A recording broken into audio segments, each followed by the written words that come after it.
Right now, I'm walking around Hyrule, and today we're gonna reveal 15 things you didn't know Nintendo deleted from Breath of the Wild. Let's jump in. And we start away with an explorable Mount AGAAT. Mount AGAAT is a figure seen in the distance near the border of the Breath of the Wild. Trying to reach this area is a futile endeavor, with Link always falling into abyss before coming back to the traversable section of the map. However, players who have hacked the game have found various surfaces on Mount AGAAT that have proper collision detection. This means that Link was supposed to explore areas at some point before this area was ultimately scrapped. Number 14. The Master Sword returning to the KOROK forest. There are several pieces of unused text present in the Breath of the Wild game files. One such an unused piece of the text reveals a mechanic that was thankfully discarded during development. The text basically states that the Master Sword has returned to KOROK forest, which implies that the sword would probably go back to its pedestal after its durability runs out. This would be a massive annoyance to deal with over and over again. And it's great that Nintendo understood the problem and nipped this mechanic in the bud. Number 13 is a SAILCLOTH instead of a PARAGLIDER. Link has used various versions of the glider to float around in his 3D adventures. The SAILCLOTH serves as a version of Link's glider that he used in the Skyward Sword. Given the connection of the game with the Breath of the Wild, it's easy to see why Link had the SAILCLOTH as a paraglider early on this title. However, in a bid to make this latest Zelda story more independent, these connections were toned down and Link used a normal paraglider instead. Number 12. A mysterious magic meter. It seems that Breath of the Wild was supposed to have a fleshed out magic system at some point. This can be seen in the fact that the game was fiddling around with a magic meter of sorts early on. This was obviously discarded early, and the Wizrobe wands become the only way to cast magic in the game. It is possible that this mechanic might come back in Tears of the Kingdom, but nothing is guaranteed at this point. Number 11 is the Sheikah Slate revealing an enemy's hit point. The Champion's Tunic is the most iconic piece of armor Link had that is worn in the most promotional materials.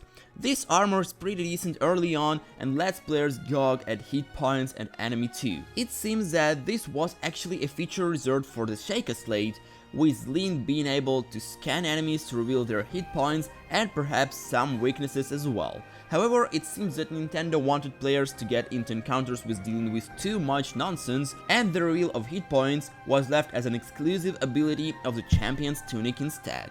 Number 10 is the PICORI. The lore surrounding the Four Swords arc tends to come up scarcely, more often than not ignored outright. But Nintendo actually planned on referring the Minish Cap in the Breath of the Wild. Originally, the PICORI would appear throughout Hyrule, and Link would even be able to shrink and visit their village, as this would distract from Hyrule at large while also introducing some complications. The PICORI were ultimately cut. That said, it isn't like the Breath of the Wild is devoid of NPC variety. The Gorons, Zora and Rita are the most dynamic they've ever looked, and the Gerudo finally have a fully developed culture. Number 9 is fishing. Nintendo's design philosophy with Breath of the Wild was centered around removing waste and cutting off the full form of the Legends of Zelda. As a result, any item that couldn't serve a dual purpose was to be cut. The game would have no room for one and done equipment like in previous Zelda titles. Unfortunately, this meant the removal of the fishing rod and therefore fishing. In practice, this design philosophy doesn't hold up as well as it should, instead shining a spotlight on how underused some of the Link runes are. Breath of the Wild is such an expansive, relaxing world. The fact that Link can't fish feels like a huge waste. Number 8 is a hookshot. The hookshot is one of the Legends of Zelda most iconic items, first introduced in A Link to the Past and reappearing more often than not. While in the Sheikah Slate is filled with more than enough goodies to play around with, as a physics engine that makes excellent use of the game's chemistry, it's hard not to miss the hookshot. Nintendo removed the hookshot deliberately, recognizing that it would take focus away from the both climbing and paragliding, but it could have still been included as a late game reward, or even as a dungeon item to ensure players could emulate some degree of climbing during the divine beasts and shrines. Number 7 is BEETLE, and this is not the BEETLE you thought about. Along with the hookshot, Nintendo was planning on including the BEETLEs as a part of a Link Shake-a-Slate. One of the most unique items introduced in Skyward Sword, the BEETLE allowed the players to pick items up from the F4 or even kill smaller enemies with controlling a remote-controlled BEETLE. Unlike the hookshot, which would have played off the game's geography too much, it's likely the BEETLE wouldn't have played off it enough. More importantly, the BEETLE controls were intimately tied of the Wii mode and likely couldn't make a natural transition to a traditional control scheme. Then again, Breath of the Wild did begin life as a Wii U game. Number 6 is a usable Broken Master Sword. The durability mechanic in the Breath of the Wild is a double-edged sword. On one hand, it encourages players to actually use their entire armory. On the other hand, it encourages players to hog all their best weapons and outright avoid combat. The Master Sword serves as an opportunity to wield a permanent weapon, but even it breaks after too much use. Interestingly, a usable Broken Master Sword exists in the game's file, complete with the exact same damage value of the regular Master Sword, but it's specifically the version of the blade that has been infected and tainted with the malice. Perhaps fighting too many guardians would have warped the sword's appearance originally. Number 5 is the Link's family. It's not very often that Link has family in the games. A Link to the Past gave him an uncle who's very quickly died. Ocarina of Time gave him a mother who was dead in the backstory. And the Wind Waker, the Minish Cap, and A Link Between Worlds all give Link different shades of the family with varying degrees of importance. The hero of the wilds actually does have a family, they just don't appear in the game. Concept arts revealed the Link had both a father and a sister, both of whom died while Link was in the Shrine of Resurrection. Number 4 is the alien invasion.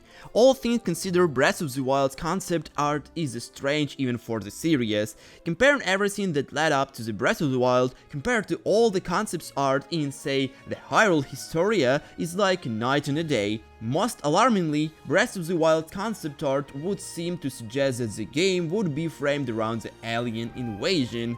When looking at the Guardian's overall design and recognizing that the game's plot is very much an invasion story, it's actually not that wacky of a premise. At the same time, it is a bit much for The Legends of Zelda. Once the series break up the Sky-Fi Gate, there's no turning back. Number 3 is a non-AMIIBO Epona. Even though the Breath of the Wild places an emphasis on taming horses, keeping them in stables and personalizing them, the game omits the series' most iconic horse of all, Epona. But perhaps that's exactly why Epona is excluded. Were she featured in a base game, everyone would naturally want her as their personal horse. It's a simple principle preventing Link from storing the Lord of the Mountain. That said, in the game data suggests Epona was a conscious cut. The existence of her Hyrule companion photo seems to imply Epona was in the base game and only became an amiibo unlockable after the fact.